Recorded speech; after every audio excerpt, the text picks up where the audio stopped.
Welcome to UTRGV Radio News. I'm Jerry Galindo. And I'm Manuel Lerma. Starting off our newscast, UTRGV celebrated the Lunar New Year last Thursday. Jerry Galindo tells us more.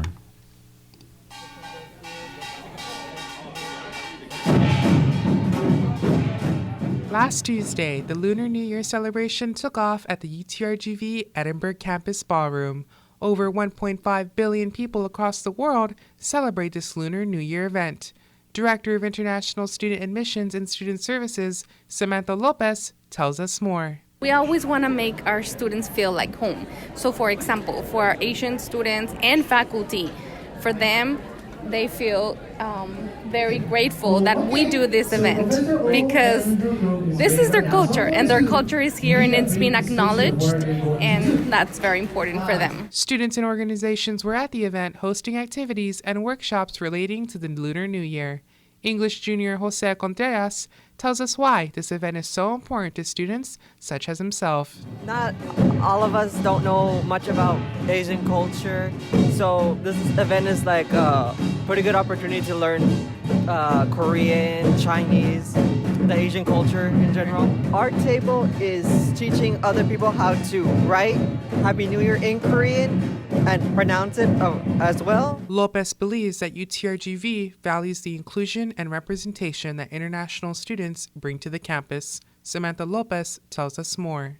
We are very excited for our students to join events like this because we want to show the cultures from some of their students at UTRGV. So we want to bring the world to UTRGV in a way. According to Lopez, with UTRGV being the home for over 700 international students, events like these are vital for the comfort of the students across the campus. This is Jerry Galindo for UTRGV Radio News.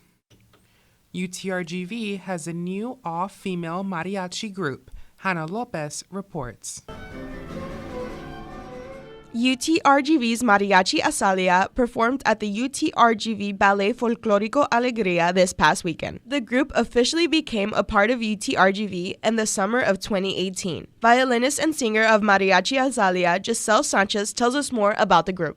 Mariachi Azalea is something that it was brought up by Dr. Dalia Guerra, and in the past years there was a girl group, I think it was called Mariachi Xochitl, and this year we wanted to bring, or actually last year, we wanted to bring up an all-female group to show off that girls can also do what the male-dominant mariachi, because it's a male-dominated. Sanchez says many female newbies from high school were taking an interest in mariachi. Mariachi Juvenil Azatlan violinist and singer Adela Fleming tells us what inspired her to take on mariachi. I have always been in orchestra. Since I play the violin, and entering my freshman year of high school, I joined the program at Nicky Rowe High School in McAllen.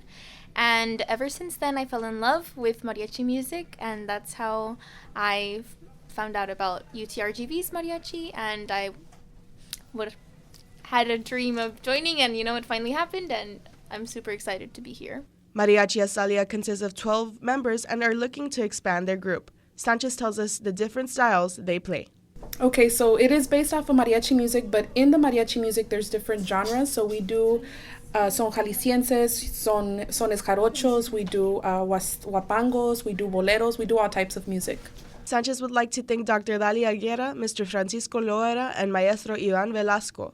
Mariachi Azalea performs on both the Edinburgh and Brownsville campus. Tryouts are available to those interested. For more information, visit patron.utrgv.edu or email music@utrgv.edu.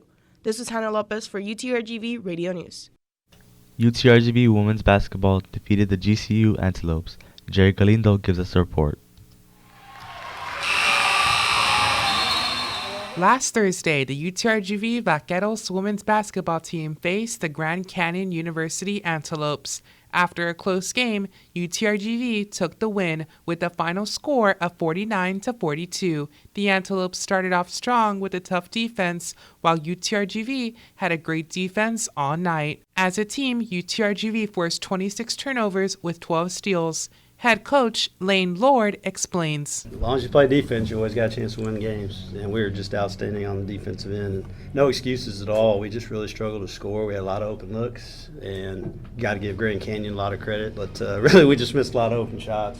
UTRGV's starting five put up 37 points. Amara Graham added 18 points. Deja Daniel led Grand Canyon University with 15 points. Forward Madison Northcutt forced 12 rebounds and 3 steals for the Vaqueras. Point guard Amara Graham shot 5 for 7, 71%.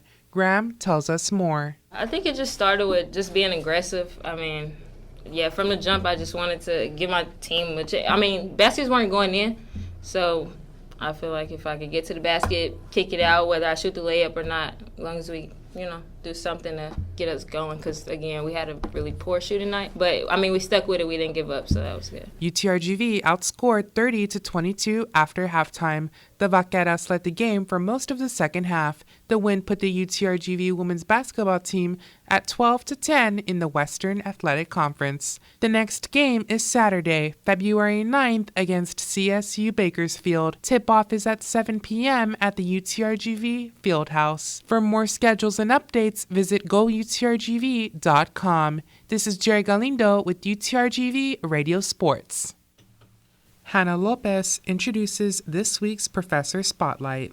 Communications professor Dr. William Strong has been a professor for 43 years. He started off teaching at Texas A&M College Station, where he taught basic courses for public speaking, then went on to get his doctorate, and is now teaching at UTRGV and gets to teach a wide range of subjects such as intercultural communication, persuasion, the art of influence, and what he says is the most recently popular, sexual communication.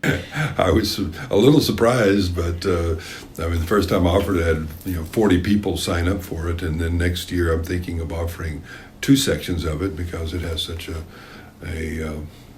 I guess you could say healthy enrollment. That's one of the great things about being a professor, is that you can study and read up upon something that fascinates you, and then you can offer a course in it if it's related to your field. And communication relates to almost everything, so there's a way that you can teach almost anything you have an interest in. Dr. Strong has always had a love for writing. His recent book has been a best-selling in its category for 8 months now. He believes having an audience to write for helps him, but is also inspiring yet frightening. You get to make sure that your work is heard in front of a lot of people, but also if you embarrass yourself, you're embarrassing yourself in front of a lot of people all at once. And you can't get it back. Dr. Strong's passion is working in writing and broadcasting. He tells us about his stories from Texas radio broadcasts and how it always starts with him writing essays. We spoke to a past student of Dr. Strong's, communications graduate Alex Flores, and here is what he has to say about him. With Dr. Strong, you would have thought that the man was born to teach. Not only to teach, but to tell stories. He has this capability of just capturing your attention with these stories that he tells, because he always finds the right stories to capture the right moods. He always finds the right stories to grasp your attention and just make you interested in the subject matter. It could be any class. It could be a class on wood. And he would find this perfect story that would make you really want to learn about wood. He really could. 20 years ago, Dr. Strong took a trip to Africa where he noticed the lack of books they had. So he then created the Renaissance Project to help those in West Africa. So the professors would give me the books. So sometimes students would give me books, say, well, I only get $5 to sell this back, so here, you take it. And so, with my students helping, we would package up these books, usually about 10,000 books at a time, and ship them off to Africa. It's a very cool project, and I think in total we sent over $1 million worth of books to Africa. Dr. Strong tells us his book Stories from Texas touches on some true stories in Texas and is a book of Texology. For more information, you can contact Dr. William Strong. This is Hannah Lopez for this week's Professor Spotlight on UTRGV Radio News. And now for this week's bulletins. Hello, Vaqueros. This is Hannah Lopez with your RGV weather. Temperatures are said to increase Monday, reaching the lower 80s. Another cold front is said to arrive Tuesday morning, bringing slightly cooler and wet conditions on Wednesday with a 60 to 40% chance of rain. Expect clearer skies Thursday and Friday with highs in the high 70s and lows in the 60s. On February 12th at 1 to 4 p.m., the UTRGV Strategic Initiatives Symposium takes place at the Plains Capital Bank El Gran Salon at the Student Union in Brownsville, and on the Edinburgh Campus Ballroom on February 13th from 1 to 4 p.m. There will be activities hosted from virtually every college, from fine arts to sciences to the School of Medicine, and everyone from senior faculty to students will be attending. For more information, email strategic-planning@utrgv.edu. The Student Activities and Campus Programming Board will be hosting the tip-off party on Tuesday, February 12th at the Edinburgh Student Union Chapel lawn, and on Monday, February 11th from 12 to 2 p.m. on the Bronzeville BMSC courtyard. Students will be participating in some minute-to-win-it games, free giveaways, and more. Contact the Dean of Students for more information at dos@utrgv.edu. There will be a hand-only CPR training at the UTRGV Student Union in Edinburgh on February 11th at 11 a.m. to 1 p.m. This will be hosted by the Texas Two-Step CPR Save a Life campaign. There will be no certification given. However, every attendee will learn the fundamentals of how to perform CPR in an emergency situation. For more information, email texas2stepcpr@gmail.com. Vaquero basketball faces Seattle University this Thursday at the UTRGV Fieldhouse. Tip-off is at 7 p.m. UTRGV men's baseball hosts number 16 ranked Oklahoma State University at the baseball stadium this Friday at 7 p.m. For full schedules and updates, visit goutrgv.com. And that's all for this week's UTRGV Radio Newscast. If you have a story idea, contact us at radio@utrgv.edu. From all of us here at UTRGV Radio News, thank you for listening.